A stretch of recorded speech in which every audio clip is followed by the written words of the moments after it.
I love this Ilhan Omar, whatever the hell her name is, with the little turban. I love her. She comes in, does nothing but bitch. She's always complaining. She comes from a country where, I mean, it's considered about the worst country in the world, right? They have no military, they have no nothing, they have no parliament.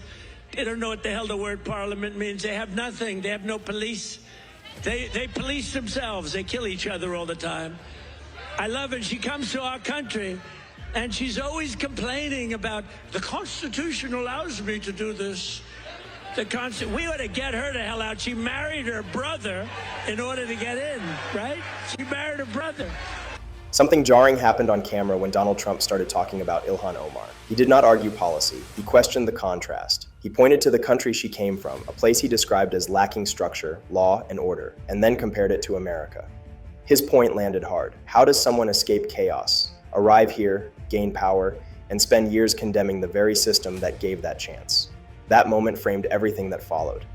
It was not subtle. It was confrontational, and it set the tone for a much larger conversation about gratitude, responsibility, and who our leaders choose to stand for. No, I think that Waltz is a grossly incompetent man. There's something wrong with him, okay? There's something wrong with him. And when you look at what he's done with Somalia, which is barely a country, you know, they have no anything. They just run around killing each other. There's no structure. And when I see somebody like Ilhan Omar, who I don't know at all, but I always watch her for years. I've watched her complain about our Constitution, how she's being treated badly. Our Constitution, the United States of America, is a bad place. Hates everybody, hates Jewish people, hates everybody. And I think she's an incompetent person. She's a real terrible person. But when I watch what is happening in Minnesota, the land of 1,000 lakes, or however many lakes they have, they got a lot of lakes, but this beautiful place, and I see these people ripping it off, and now I'm understanding, and you're going to look at that, Scott, I hear they ripped off Somalians, ripped off that state for billions of dollars, billions, every year, billions of dollars, and they contribute nothing. Right now, the focus shifts to Donald Trump and what he chose to say publicly. Trump did what he often does in moments like this. He went straight for contrast. He talked about America first, rebuilding the country, and drew a hard line between gratitude and grievance. His message was blunt. If you come to this country, he expects loyalty, contribution, and respect for the system that gave opportunity. Trump tied that argument directly to Minnesota. He pointed to the fraud investigations, the scale of the losses, and the fact that federal programs meant to help vulnerable people were abused for years. From his perspective, this was evidence of a deeper failure, not only of oversight, but of representation. His criticism centered on Ilhan Omar as a symbol of that failure, a lawmaker he believes spends more time attacking the United States than defending the people who fund it. Now let's be precise here. Trump made accusations. He raised allegations. He used harsh language. Those claims themselves are not verdicts. But they land differently when federal agencies are actively prosecuting large-scale fraud in the same political backyard. Context matters, timing matters, and right now, the timing is brutal for Ilhan Omar. What Trump tapped into is frustration many voters already feel. They work, they pay taxes, they follow rules, and they expect their leaders to protect the system. When billions disappear through fraud, patience runs thin. When politicians appear detached from that anger, scrutiny follows fast. This is where the story becomes political rather than purely legal. Trump framed the issue as contribution versus entitlement. He argued that America is at a crossroads, that trust in institutions is fragile, and that leadership choices shape whether the country strengthens or fractures.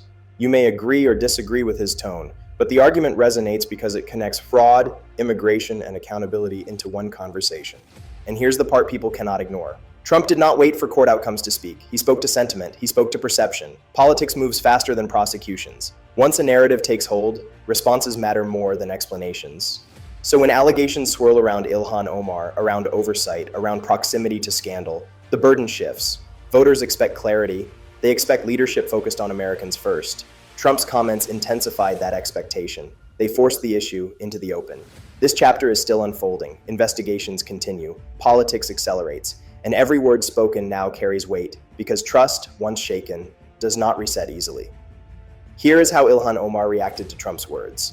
Yeah, I mean, I'm not shocked because we know that the president oftentimes resorts to very bigoted, xenophobic, Islamophobic, racist rhetoric when he is trying to scapegoat and deflect from the actual failures that he has himself. These Somalians have taken billions of dollars out of our country.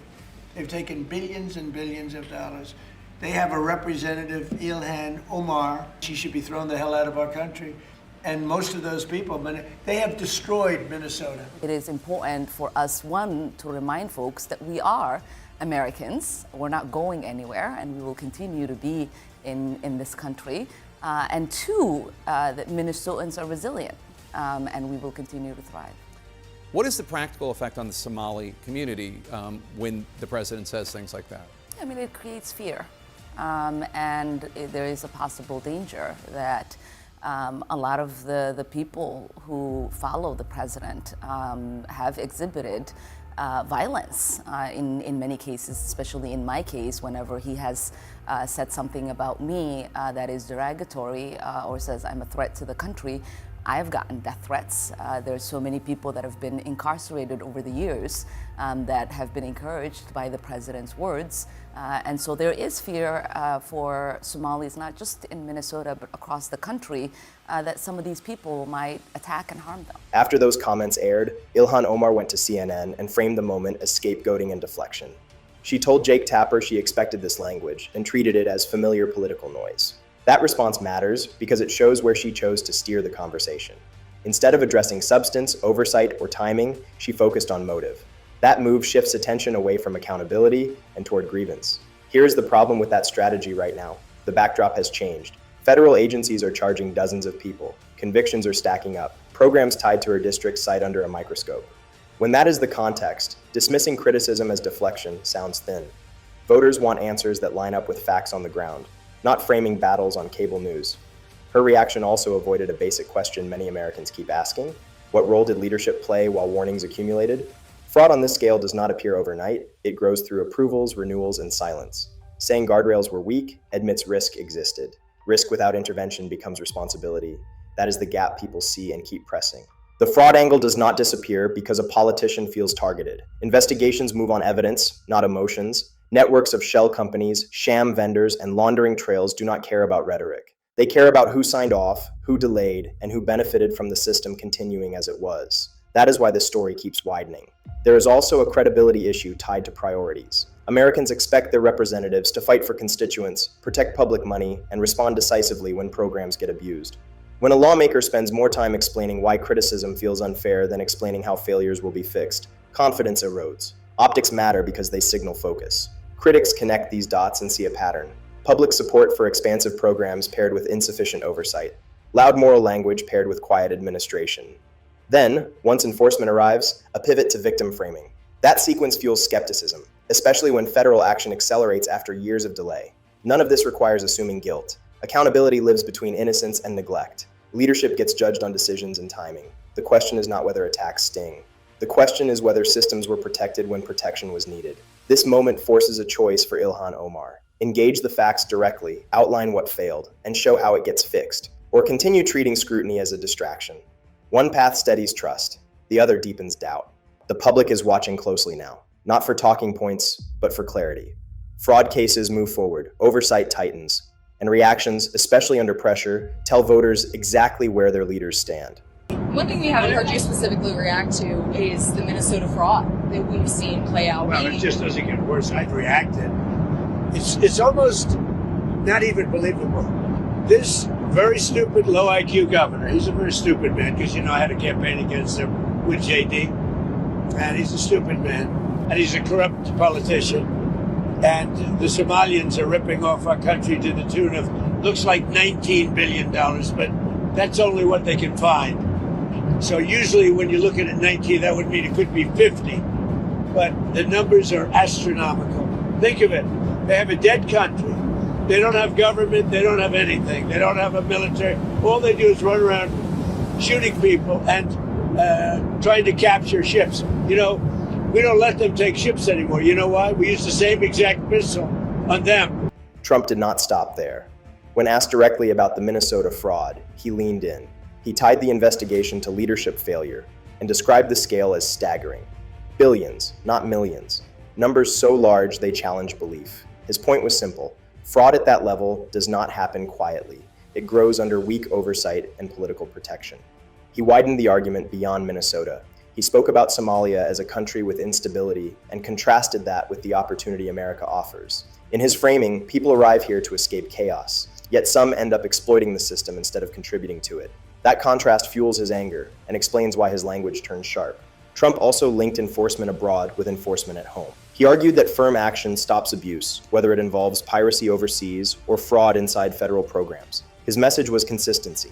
When rules get enforced, behavior changes. When they don't, exploitation spreads. Then he made his most aggressive claim. He accused Ilhan Omar of being connected to the fraud network and called for removal. That accusation carries no legal verdict. It is political pressure, not prosecution. But in the middle of an active investigation, those words land hard and amplify scrutiny. This is where the moment becomes combustible. Trump is speaking to frustration, not due process. Courts handle guilt. Politicians shape narrative. Right now, the narrative surrounding Ilhan Omar includes fraud cases, oversight failures, and unanswered questions. Trump poured gasoline on that fire. Whether people agree with his tone or reject it entirely, one reality stands. His comments forced the fraud issue back to the center of the conversation. It is no longer avoidable. Investigations continue. Voters watch reactions. And the pressure on Ilhan Omar keeps rising, driven by timing, scale, and unresolved accountability. This story ends where accountability always does, with pressure and choice. Fraud investigations move forward. Numbers stay on the table. Questions stay unanswered until leaders face them directly. Donald Trump forced this issue into the open, and it will not quietly fade back into talking points. Ilhan Omar now stands at the center of scrutiny shaped by timing, scale, and trust. Voters decide whether explanations satisfy or avoidance prevails. Let's see what happens next, because actions matter more than outrage. If accountability holds, this moment becomes a turning point. If it slips, the damage deepens. Stay alert.